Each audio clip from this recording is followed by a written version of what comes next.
welcome to our podcast, Legal Lounge. This is our first episode. I'm your host, Corinza O'Connell-Frazier, and our co-host. Cody. I'm Cody Pierce. I'm so excited. If you're new to this channel, or if you've heard of us before, we're Law Office of Brian Fagan, and we kind of wanted to branch out and create a new content platform for us to talk about real life situations. We practice family law, estate planning, probate, criminal defense. So if you know about us already, you're kind of here to listen to us talk about those situations more in depth, and we'll kind of dissect some of the real life stories or just our personal experiences with some of that areas of what we already serve for the firm. But if you're completely new, you've tuned in because you thought this was interesting. You're here for entertainment, but then also don't forget that we do service for our clients for those needs. So you can always give us a call. Drop your questions down below in the comments section too. Maybe we'll go through it one of these episodes. But you guys can always give us a call to discuss your legal needs. And which, by the way, disclosure, we are not attorneys. Not attorneys. We will not give you any legal advice. We will not be talking about that. So don't take our advice. I think I could kind of salt. Pass for an attorney, no? I don't know with the... Man, I just need a suit. A suit and a comb over. Ooh, don't do the comb over. But anyway, so yeah, let's get to know us first.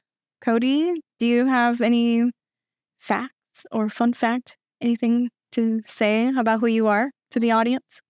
So I'm Cody. I am 22 years old. I turned 23 this year. Young buck, young in the game here. I went to college for business administrations and marketing, and I am a lead marketing associate here at the Law Office of Brian Fagan.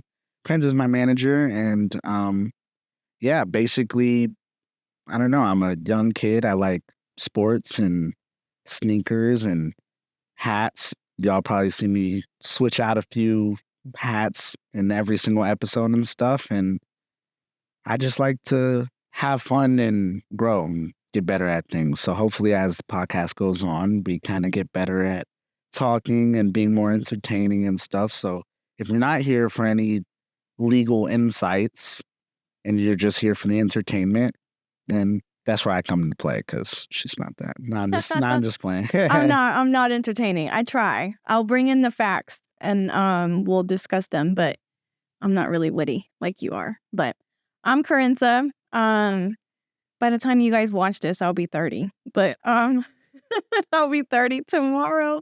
So I'm a little bit older, but I think I lived through my 20s really well. So I could definitely share some advice or insights what the 20s look like, since I can only relate. Early age of 20s. But I've been with the firm for about 6 years. It'll be 6 in September of this year. So I've been here for a while. I started out as an intake specialist. My bachelor is actually in criminal justice. I thought my dream job was going to be like a crime scene investigator. That's what I really wanted to do. It's weird, but I want to look at dead bodies and like figure out what happened. I know some people don't have the stomach for that, but I think I do. I have a family member really close to me that does that. Really? And it's definitely like one of those things where you think about it and you think about the psychological effects, and I don't know, it just kind of definitely a whole entire environment that changes you a little bit, changes how your brain gets wired. You know, your stomach and stuff gets a little stronger, and you have to see things you don't want to see sometimes, but it's definitely a cool like path of career. Yeah. I never knew necessarily what I was going to do up until I came back from Europe and I started working here. And then that's whenever I kind of went not just the general business route, but I went a little bit into the marketing field, and that's where I've been ever since. And you do a very good job. I don't tell you that enough, but you do a very, very good job. So, but yeah, no, my career, it did not go in that direction, but that's okay. I think everybody's, things change. People change. Yeah. You're constantly growing, you're constantly changing, ever evolving. So, you know, I think it's really normal for people to switch paths and have certain things after certain life events, whether it's like a divorce or, some type of something like that. And I think today's episode is going to be about divorce. So, Yes. So I actually, well, there's a few things I wanted to talk about divorce. Just, I know we talked about our age already, but I'm married. I have 3 bonus kids. I would say I did not birth them, but I love them as if I did. My husband is actually divorced from his previous marriage. I came from a divorced parents, so kind of have both perspective of what it's like dating somebody who's been married, did all that, had kids, divorced, and now remarried because we got married last year. It'll be a year next month. And then, like I said, I also have a perspective of what it feels like as a child. And when I did a lot of calls when I was in intake, a lot of people call. Majority of the reason that they're afraid to take that first step is because of the kids. They don't know what's going to happen to the kids. And know a lot of people who are contemplating the divorce, not divorce, because it's like you're basically you're staying in the relationship because of the kids. And I right, and I hate that. That makes me feel so sad for them because when you marry to somebody for that with that person, not because you come with kids or money or anything materialistic. You marry somebody because you love them. And if that doesn't work out anymore, that should be okay. And not, you shouldn't have to stay because you have these obligations, you know? right. I think it's definitely like a complex factor too, because whenever you have kids, it's not about y'all no more. Right, It's about you. It's about the kids. It's about mainly the kids. And of right. course, your happiness matters as well. Now, where it kind of takes a turn is whether you're sacrificing your own happiness and your own mental well being for the one specific reason of your kids because you're scared of what your future would be like if you didn't have your kids involved, if you didn't have that, the life with your kids and with your significant other. And people typically get scared. Fear is, people would do anything out of fear. People would do anything out of being scared. And if they think that that's the only option, that's the option they're going to take is for the best of the kids. The kids are their world. And in order to have, a good standing with your kids in that type of scenario, it's like you just want to make them happy. So one thing like within our marriage that I make sure me and my husband like we agree on, we don't fight in front of the kids. We don't I mean, of course, like little arguments will happen every now and then. That's okay. But and there's been multiple times to where we were mad at each other. And then I was like, okay, let's stop. Let's go into our room so we can talk about it and not having to do this in front of the kids. Because I grew up like with my parents, they argued and fought all the time. So I've seen that, and then that stays with you, and Yeah, then it does. I don't want that to be an example of what the marriage should be like or how the relationship should work. So I'm really, really big on not doing that in front of the kids. And we do, for the most part, we do a very good job. And then show affection, like we're not, and then our oldest is 12. You can be mad at somebody, but still love them. Yeah, like our oldest is 12 and she's one of those like, ooh, cringe, like if we're kissing or hugging, but like that's good. Like you want to show those emotions in front of your kids because like we do really love each other. And like I don't think like for example with my stepdad and my mom's happy now. They've been married almost 20, no 15, 20 years. They're super happy and I couldn't be any more happier for my mom. And I think my mom chose a really good guy, second time around to make marriage what she always wanted. And I I'm so happy for her and I have a confidence as a kid to where like, okay, they're never gonna get divorced. Right. And even if it does go that way, that's okay, It is okay.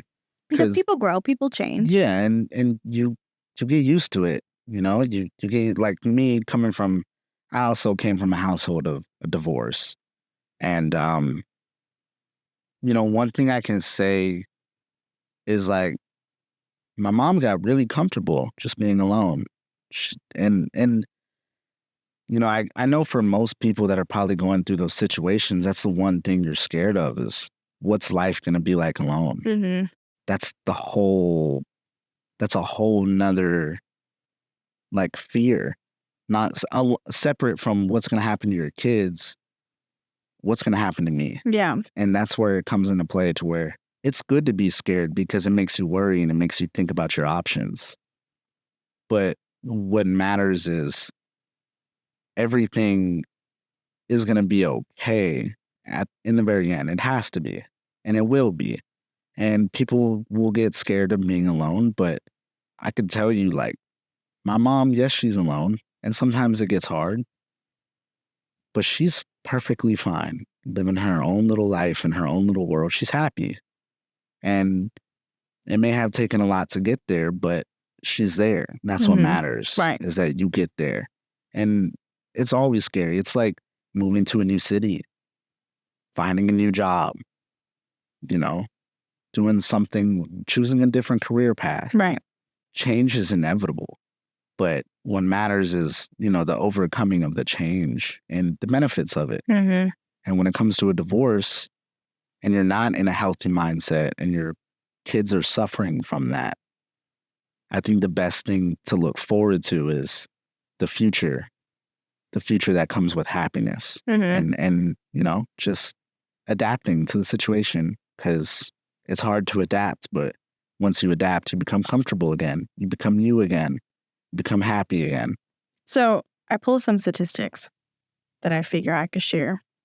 So this is from divorce.com. So the accuracy of how accurate it is, and we shall see. But there's a laundry list. So I'm gonna read you some statistics about just divorce in general. And this is just a consensus between 2009 and 2019. Let's see, divorce rate in the world.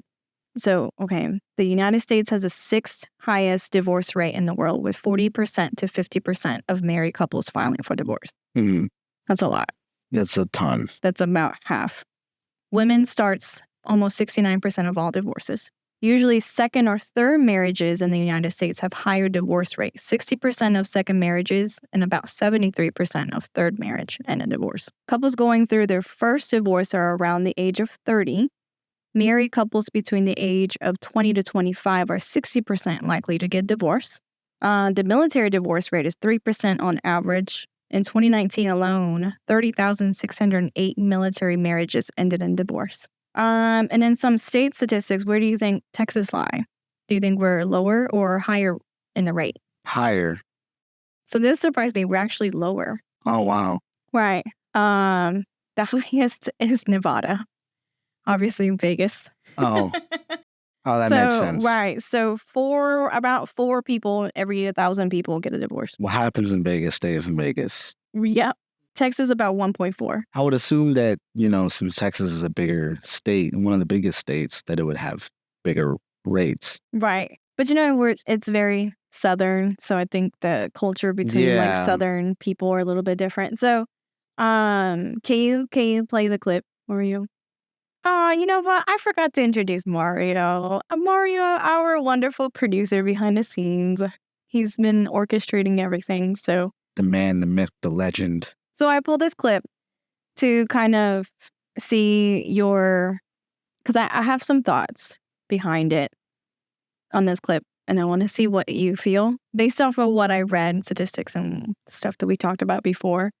I want to see what you think about the clip, because I stumbled up on TikTok and I was like, this is interesting. It's a divorce clip? Yeah. I pulled from, it's actually, I think it's another podcast. I don't know them. I don't know the couple. I don't know what their theme or genre of their conversations are, but they're a married couple doing a podcast together is what it sounds like. So it just came up randomly as I was searching it. Oh, I think it's ready. For us, like, divorce is just not on the table. It's not an option. I think people go into marriage thinking divorce is an option. That's why they kind of work themselves towards divorce subconsciously. Yeah. Obviously, there's very valid reasons for divorce. There's so many different circumstances that could, like, that totally validate those people's situations. But for us, And in our relationship, I think that the reason we're able to have a strong marriage, that doesn't mean that we don't have conflict, we don't have weak spots. It's because we both believe in the commitment we made to each other. So she's saying divorce is not an option for them. And their couple seems like they're late 20s, maybe early 30s. And it stood out to me because I feel like this kind of comes in play with some religious aspect too, because my now husband, he actually I don't know what he was baptized in, but he converted to Catholicism. Catholicism. Yes. Right. Right. Anyway, so his ex-wife was Catholic, and he was in the military. So he's part of that 3%. But he was young. He was 18, went into military. They were in a relationship since high school. And it was one of those things. And if he listens to this, I'm sorry for talking about your issues. But he knew within the week of their marriage that he made a mistake. And because he did all the work for, converting himself into Catholic, Catholic do not believe in divorce. And I know that because my stepdad, he's Catholic also, and his family gave him such a hard time when he filed for his divorce before he met my mom, and they did not accept my mom or me. So I know it was hard for him to, and he's a very committed guy. He wasn't the one that was going around clubs and meeting women. Like that's just not him. That's not part of his culture, I guess, or just wanting. He doesn't have the urge to just like, let's just, play around. Like he didn't have that. So when he got into it, okay, I'm committing to you, I'm going to be married to you, he wanted to stick it out and see it through. And that was his mindset for nearly 10 years because they were married for about 9-10 years. So when she says that, like, divorce is not an option, like, to me, it's like, it's okay if it is an option, and to be so young, to be so stuck in that mindset, like, I almost feel bad. I think it's a very, the way that they kind of spoke about it was in a very simple form, but I think it's very complex because ideally, obviously, divorce wouldn't be an option for two people that are in love and are committed to loving each other, right? So love starts off as a feeling and it turns into a choice, right? So I know y'all have heard me say that before, but it turns into a choice. And whenever you really love someone, you're going to love them through thick and thin. And that's why divorce wouldn't be an option, because both people love each other so much they're willing to do anything to be with each other for the rest of their life. And that I get. But for divorce, it's difficult because everybody's different, right? Everybody's different, and there's a lot of different variables that play into that. There's the idea of being naive. You can be naive and think that it's all sunshine and rainbows, but that person could be lying to you. That person could be cheating on you, and you wouldn't even know because of how much you fell in love with them, And I think that's where it comes into the perspective of divorce is not an option, it just comes with awareness and self-awareness, and both people have to be self-aware enough to know what's real and what's not. And it's not fair to be lied to and to know that, because, you could want to spend the rest of your life with someone until you find something out, and then now you realize they're not who they said they were. And that's an issue. And for some people, you can live with the issue, and for some people, you can't. And if you can't, you at the end of the day, it's just at night when you're in bed, it's just you. Right. Or if you're with somebody, yes, it's you. But at the end of the day, you have to live with your own internal thoughts. So divorce preferably shouldn't be an option, and it isn't an option, but things happen again, things change. Because I agree to a certain extent. I do agree what she was saying, that you make commitment. Like, people don't understand. These are a contract. Like, you're signing off that, you could You're going to file it through the courts. Like, you're married. It's not easy to just be like, you know what? I don't want to be with this person anymore. I'm divorced. Yeah. Like, it's not that easy. And people call our office all the time. Hey, I need a divorce within like a week because I'm marrying somebody else. Like, what? It doesn't happen that way. So, and I do get it. What she's saying, that I feel like people treat it as if this is just such a simple thing. Like, you're just dating somebody, but it's not. Like, and I know, and I've dated people to where they're so afraid of marriage and like that commitment. Or even commitment. Me, myself, I was terrified of commitment. But it's like, to me, it's like, but what's the difference? Like, were you dating somebody 10 years versus why don't you just go ahead and get married to that person? And I think we have that conversation before too, to where, to me, it validates that you're with that person. You're united. You're one couple, you know? So like me and my husband, like we... Seen to the government.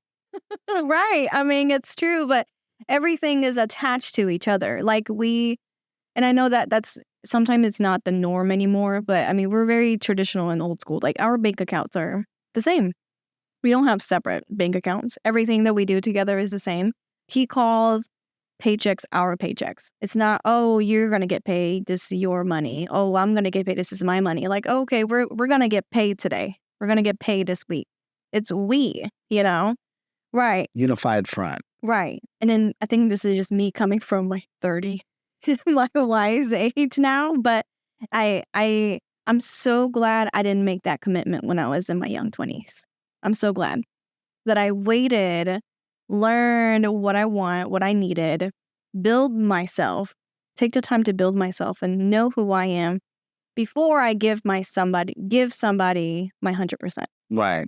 Like, that has always been my thing. And that's probably where, like, you know, people go wrong is it's really easy to make choices off of feelings, right? But like whenever you're dating somebody or you're marrying somebody, you have to date the reality of them. You have to date, you know, the reality of the marriage. You have to marry the reality of that person. The emotions and the feelings and everything involved is great. It's fantastic. It can be wonderful. But it can also be really easy to be clouded by the judgment that comes after those feelings. It's really easy to make decisions off of emotion. And it's like, you know, certain things like instant gratification, like on a psychological aspect, you know, you make a decision off of a feeling and it gives you like that release of hormones and the endorphins and stuff. You know, like it'll release off of a decision. So I think it's just when you're young, it's all sunshine and rainbows. You know, it's all happy and it's fun and it's like, wow, this is my life. You get freedom and you start making decisions, some good, some bad, but you learn from them. And I think that's why, like, it's difficult because marriage is a very big step and it's a very big commitment. And I feel like sometimes people can take it lightly, like a relationship. If people will take a relationship lightly, they'll take a marriage lightly. Oh, yeah. You know? So it just depends on the person. And it's one of those things where you just have to sit down and think, or you have to learn. You have to be able to self-reflect and understand your weaknesses and your strengths. And that's where the commitment to yourself comes into play. So let me ask you this, because I think it's cliche, but, you know, little girls grow up. I mean, at least I did, thinking about marriage right away. Princesses. Right. Like, I was thinking about baby names since I was like in middle school. Like, I have no means of having kids, but I was thinking about those things. Do boys do the same thing? Did you ever, like, when do you really start thinking about marriage? Or just even just the idea of it? I don't know. When I was a little kid, I was thinking about becoming a ninja, like Ninja Turtles. I'm thinking Ninja Turtles, like I'm thinking WWE wrestler, jumping off my bed, wrestling my teddy bears. I was just, you know, stuck in like a kid mode. But at the same time, you had to think about what we intake as a kid, as a child. You know, like, what is the number one Disney movies, let's say, that little girls watch? Well, I mean, the princess movies, you know. And what does a princess need? A prince, yeah. A prince. I think it's just part of, you know, what you intake as. Because I was watching Ninja Turtles. Guess what I dressed up for Halloween? A freaking ninja. But is that wrong as a society that you're pushing down little girls' minds so early to be like, hey, marriage, you need a man, this is what a family should look like. Like, is that too early? It's really complex because think about it. Like, not only is the aspect of being a princess and a prince and finding Prince Charming, things like that. Snow White getting the kiss from her, Rapunzel waiting for her, Shrek, the knight in shining armor, he comes in to save the girl from the castle. And it's not that it's glorified, but one aspect of those movies is that. And then the other aspect, which makes it difficult to answer the question, is it's not just about that, but it's about, princesses. You're pretty, you're elegant, and there's different aspects of it. So there is a lot of things in society that affect that type of mentality, like social media. Right. Especially nowadays. You see people madly in love and you're single and it's like, dang, I wish I had that. Right. Or if you see families and a man and a woman with kids and they're by a sunset and they're like, wow, I wonder if I'll be able to live that life. It's different things that get put into your mind and it causes thoughts. And I think a lot of times this society is built out to be so fast-paced, constant. What's next? What's next? What's next? There doesn't always have to be a next yet. Mm-hmm. Sometimes you just need to sit down and enjoy what you're enjoying right now because, you get young and you want a relationship. You're probably not ready for a relationship. If you want a relationship so bad, you're probably not ready for it because you want it so bad. You got to let it come to you. And then it's like, what's next after a relationship? Okay, well, then move in. Okay, and after you move in, then you get married. And after you get married, you have kids. And, it's just always a next step. And sometimes I just feel like society pressures young kids and young children into those things to where it's constant in their minds. And it being young, you allow things to fill your head, even when you don't want to. Overthinkers and everything like that, it's definitely a play in it for sure, society. I don't know if I could say whether it's wrong or not because it has so many different variables and aspects, but it definitely influenced me though. Because growing up, like my mom got married when she was 22. She had me when she was 24. So in my mind, I was like, okay, I'm going to do the same thing. I'm going to be married by 22. I'm going to have a kid by 24. That was my plan. But that's what's learned from generations. Yeah. You learn that from your mom, not from society. Right. So there's different aspects of it. Right. It's definitely a interesting topic. And I'm glad I didn't do that. But then you're right, though, with like looking at social media, like for the longest time before I met my husband, I'm looking at all the people that I went to high school with. They're married. Kids. They have kids. Oh, my gosh. And I was like, dang. And I'm not there yet. But, it's so funny. So I went to high school where it's kind of like AP, but a little bit step up. It's called International Baccalaureate. And a lot of my classmates that I went to school with, they went to Ivy League school and really prestigious programs. And they're all over the country doing great things, which I love it every time I see that. So I have a couple of friends that became doctors, and I have one girl, she went to West Point and she's doing great, Army, military, crazy, great things. Those people that I went to high school with within that class, they didn't get married until late in their 20s. Some of them don't even have kids yet, or at least starting to. I've seen those people pop up. So then I look at myself and I was like, when is it gonna happen to me? Yeah. And I was pressured because after I turned 25, that's when I started like, I don't know if I can cuss, but that's when I started to feel the rush of, okay, I gotta find somebody, I gotta do this, I gotta do that. And I heard a quote in the middle of that journey. It's on its way. That everything that you wanting, or it's coming, it's on its way. And then after I read that, I wrote it on my board after I heard it. And I kind of relaxed. I was like, okay, I don't have to like gun-ho, find somebody, get married tomorrow. I kind of relaxed. And I found him. You know what I am curious of? is compared to something like, I don't know, let's say the 80s or 70s. Let's go 70s. Compared to the divorce or the marriage rates, the average age that people get married at, versus like the 70s versus today in 2024. So in United States in 2023, the average median age for marriage is 28.4 years for women, 30 for men. But in 1980, average age of marriage was 22 for women and 25 for men. So it's definitely gone up. Up, as in more younger people? People are getting married later now than how it was back then in the 80s. They were getting married a lot younger. But then you have to think, in the 80s, a lot more things were in the moment. There's a lot more feeling.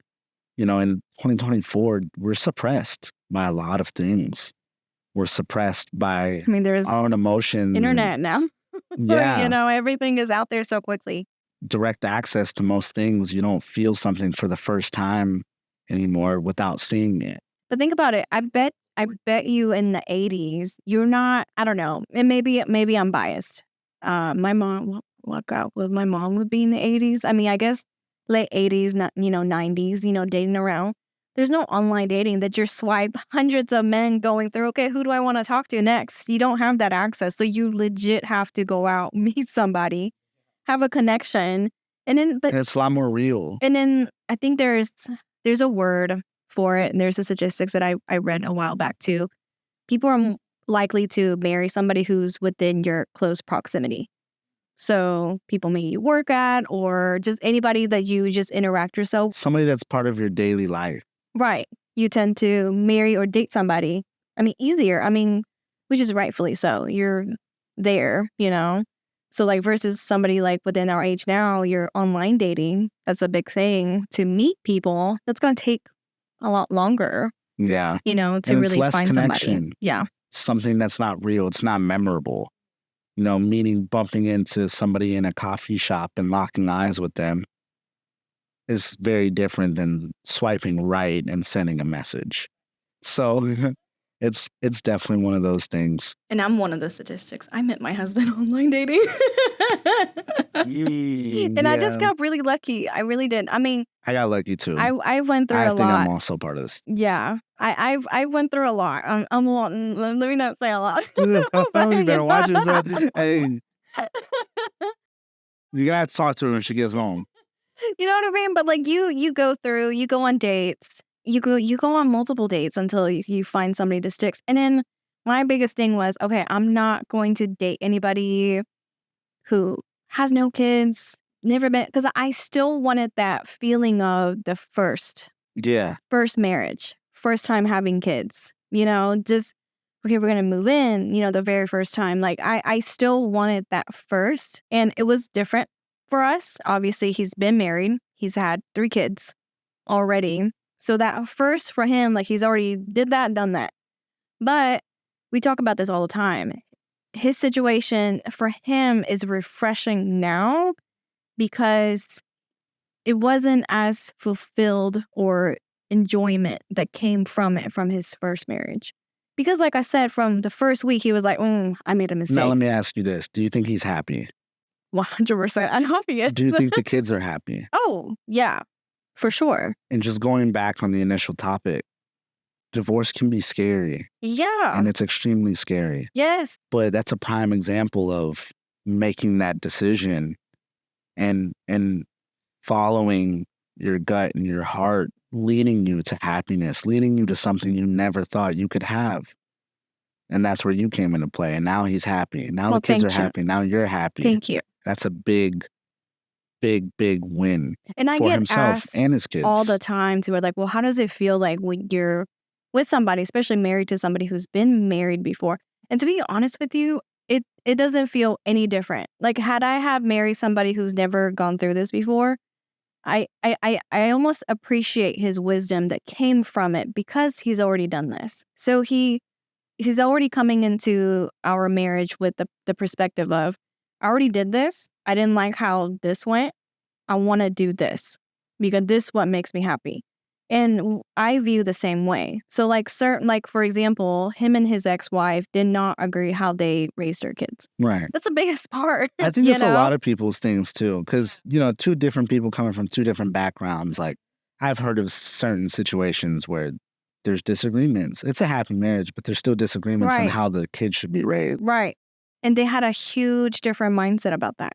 And I have a certain way of wanting to raise my kids, hopefully my future ones, but then also his kids. And he lets me raise the kids with them. Like, he's big about, hey, you don't, and like the kids call me mom or mama. Like, it's not stepmom. It's not Corinza. It's mom. And I love that. And the kids have love in both places. And that's the biggest thing too, to where I don't want them to obviously push their mom away. The kids live with us full time. Yeah. That's a very fortunate thing for us. So we get to have them, like 90% of the time. And, because we get to raise them together, I don't want them to push their mom away.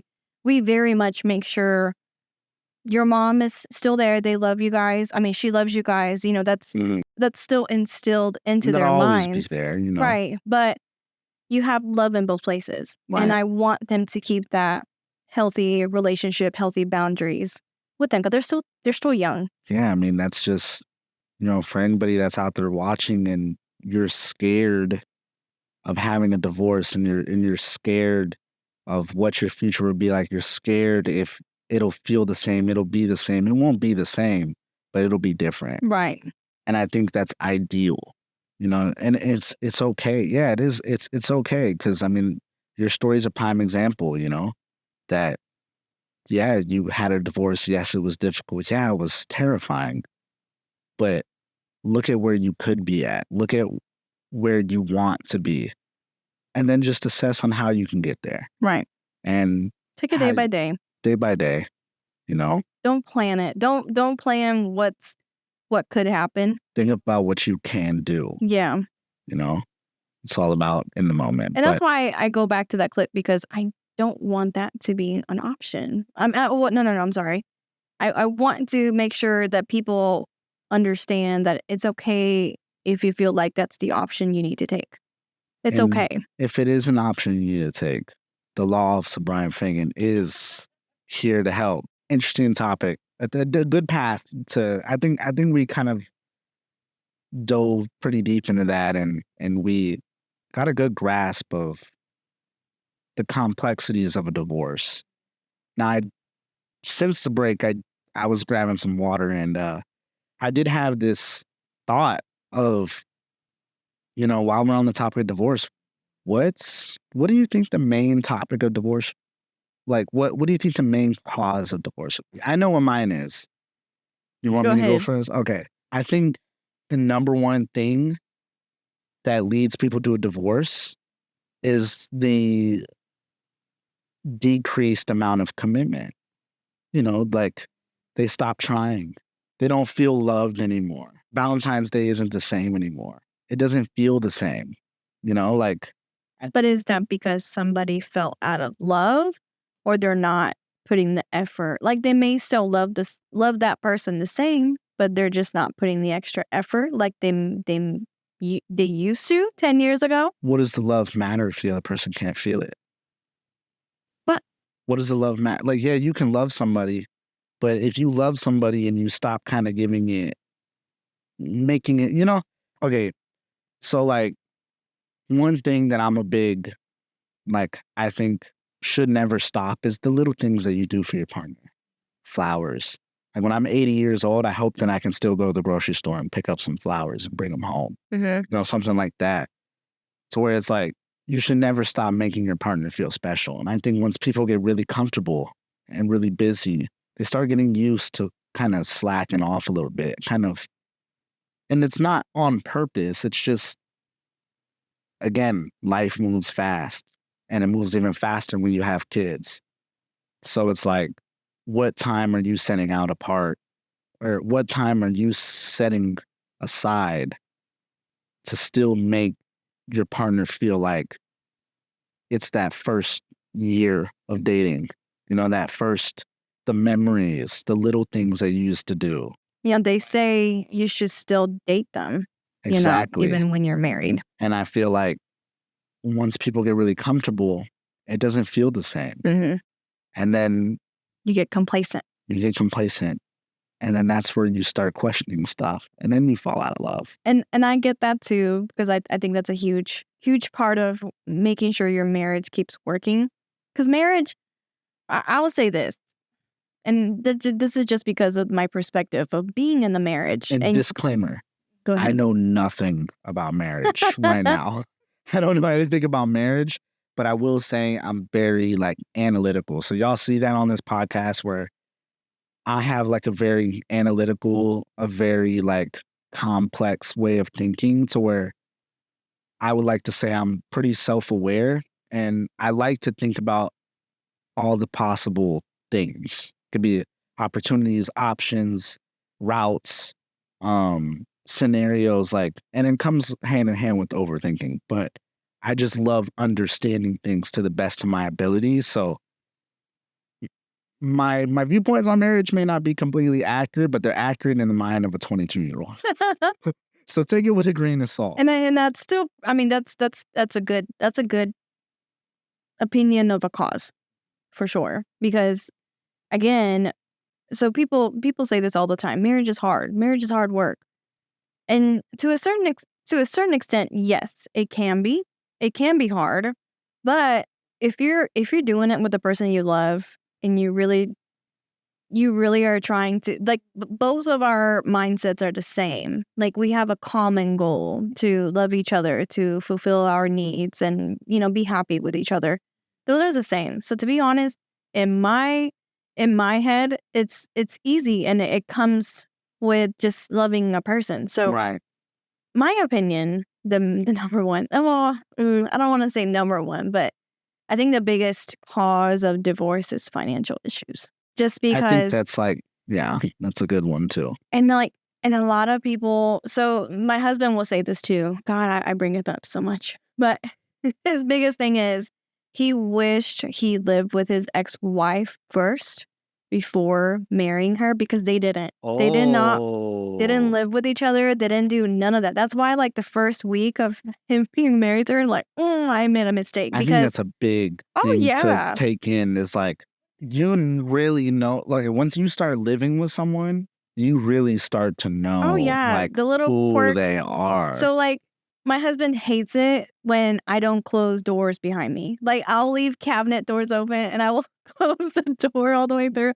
He gets so irritated. It's why? Or I'm cooking. I'm in my kitchen. I'm taking stuff out of the drawer, as I'm cooking. He hates it when I leave things open. I'm I'm still cooking. I'm still using this. I will close it later on. Or I'll leave the pantry door halfway open. Things like that he gets so irritated with. But is that going to cause him to divorce me? No. But you learn those things about your partner that has those little quirks. We're not the cleanest person. We're a little bit messy. But because we're both messy, we both accept it. Right. My thing, because I have a girlfriend. My one thing that I actually realized this really recently is once she walks in, she just starts finding things to clean. And it's she'll see 2 socks in my chair, and the first she'll walk in, go straight to the chair and see the 2 socks and pick them up and go put them in the laundry. The little things like that. And I would say I'm fairly clean, but one thing that I kind of suck about is being a little lazy. I cannot stand doing laundry. I'll do it, but you're gonna have to give me 3 to 5 business days.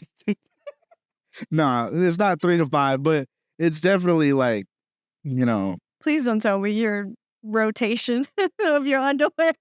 No. It's definitely one of those things where, once you start living with someone and you know who they are because you live with them. That's their comfortability.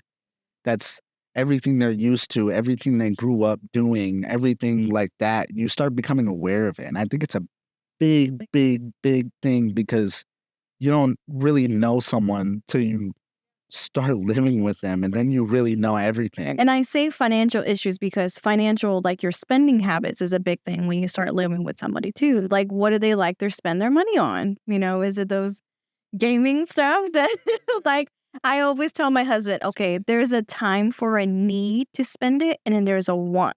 $50 on a coin pack so I could That's stupid upgrade to me. my player. That's stupid. So I tell him, okay, this is a need right now. We're gonna spend this, but your want of whatever gaming crap that you like, he spent like $180 for his PlayStation Live membership. He's like, oh, it went up. Well, the reason why though this year, baby, is because you get a discount if you pay it yearly. Yeah. So I'm on his side on this one. Well, he paid it for him and his son, but still, it's so like worth it. So worth it. He's like, oh, we had to pay this, baby. I was like, oh, you have to. You can't play online. You can't play games online if you can't. How is he gonna play with his son if he doesn't have the membership? He can still play with each other. It's a need. That's a want. Check. Need. Financial issues for sure. I think it's a huge factor for some divorces because you just don't agree on certain things. And we can go on and on about this. Like I don't like gender roles of like men are the providers, women stay home, that kind of stuff. I don't like that topic. Why? Because to me, okay, so to me, this goes on to personal issues again. Like, oh God, I hope he doesn't watch this. So another reason why his decision of the divorce was she stopped working. She didn't want to work. She didn't want to do anything. And that was not his mindset. He does not believe in men do all the work, men provide. I mean, sure, like he still has that, how do you say it? Like, not an ego, but he like wants that. As like psychologically, as a man. Right. You know, it goes down to ancient tribes. It goes down to people back then, cavemen. The men would go out and hunt for food and stuff. So, you know, because that's not something that she wanted to do. She came from a Hispanic household, so it's really common for women to not work. And he's somewhat. Yeah, you'd be surprised though, because like I know a lot of Hispanic, like they don't have to work, but they do it just to do something, to be busy. But I know a lot of people that like mom stay home and take care of the kids, and then that works for some people. Yeah, you know, that's but cool. It doesn't work for everybody. No, because her thing was, okay, this marriage is not going to work if you don't go get a second job. And after that, he was like, okay, I'm done. I'm filing. Yeah, I mean, I think working here has definitely shown and pointed a light on how many different aspects there are and different reasons why people get divorced. You know, whether it be infidelity, different mindsets. To me, that's a no. Financial problems. But one thing I can say that all of those things have in common is no matter where the feeling of a divorce or wanting to get a divorce comes from, at the very end, the people are always happy. Mm-hmm. And their future is what they wanted it to be after the divorce. So, choose yourself. Choose your happiness. Yes. Always look out for what makes you happy. Yes. And if you have kids, keep their happiness in consideration too. And then you never know. Oh my God, I'm so glad my parents got divorced. I was a happier kid after they got divorced because I didn't have to look at them fight anymore. So you'd be surprised if you have those issues and your kids know. Oh, your kids know. Your kids know. I mean, yeah. And it has an effect on them psychologically. They'll grow up and it defines their route. But I think this was a good first episode for the podcast. This was a good one. I'm excited. I think we'll have a lot more fun, a lot more topics to cover. I know we've been thinking about like dissecting like criminal cases and things like that too. I'm going to go into all the conspiracy theories. Right. All of them. Literally all of them. Right. So don't forget to subscribe to our channel. You can find us on Apple Podcasts and Spotify. Don't forget to like our video. We're hoping to drop this weekly as an episode. So turn your notifications on. Yes. Stay tuned for more content, more maybe some exclusive content later on too. Yeah. So some goofy stuff. Maybe we bring Mr. Mario in the middle of the podcast. And not in the middle. On that note, though, thank you guys for tuning in. Thanks for coming in and talking with us. And hey, let us know in the comments what you think. If we talked about anything that you have a different perspective on, drop it down in the comments and we'll be sure to get to you. So, yep. Yeah. Yay. Bye, guys.